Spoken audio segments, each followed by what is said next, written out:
Hello everybody. Let's break down the mechanics of why the front ribs flare so much when we bring our arms up in overhead position known as shoulder flexion. So oftentimes, whether we're practicing or we're teaching a class, we'll ask the students, say we're in something like a standing position and we want the arms to go up and overhead into Urdhva Hastasana.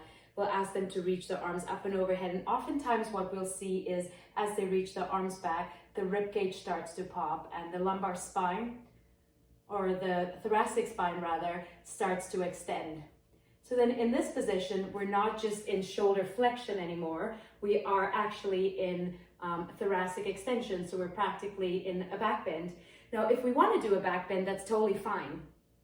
But if we're wanting just to bring the arms into shoulder flexion, say, again, we're in Urdhva Hastasana, or we're wanting people to work on their handstands, or we're actually handstanding or in downward facing dog, and we want the spine to be an axial extension and for the work to be only for the shoulder girdle. So the problem is not the rib cage and the spine. The problem there is actually you have now maximized your overhead shoulder range of motion, okay? So then we often hear the arms are up and overhead.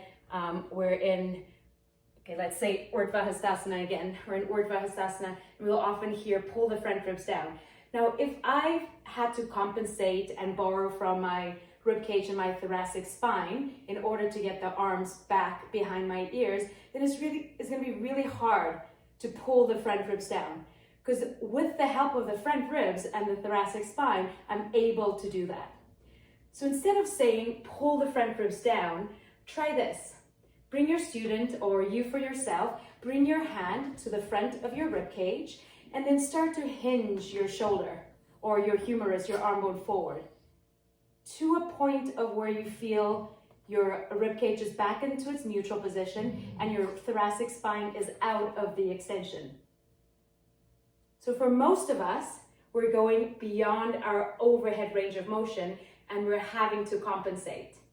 Now, again, hand to the front of the rib cage, hinging the humerus forward, keeping the hand there, and then with that awareness of if I'm going to be moving too far, or with the awareness of noticing when I'm having to borrow from my rib cage and my thoracic spine, now move the arm bone back.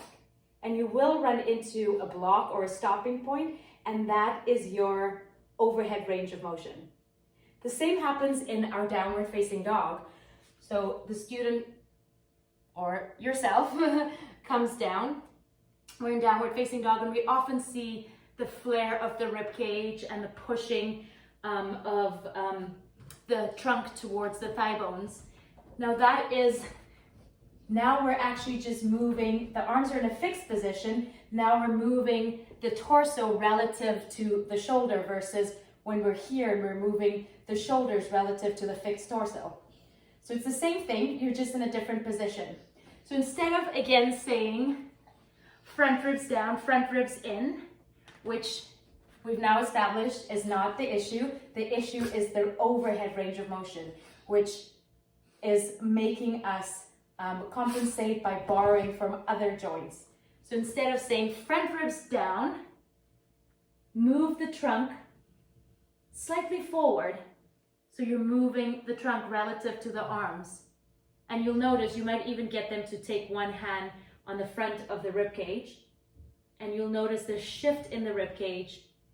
And then maybe from there, get them to keep the hand on the rib cage and just press the arm forward without compensating through the rib cage and the spine.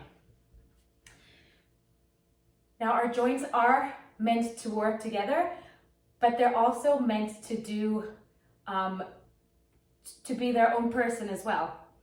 Again, like I said, if you're doing something like a back bend, you want to go into that, if the back bend, if that is the back bend, or if the back bend calls for this position in your humerus and your shoulder, then it's fine to couple the shoulders, the thoracic spine together.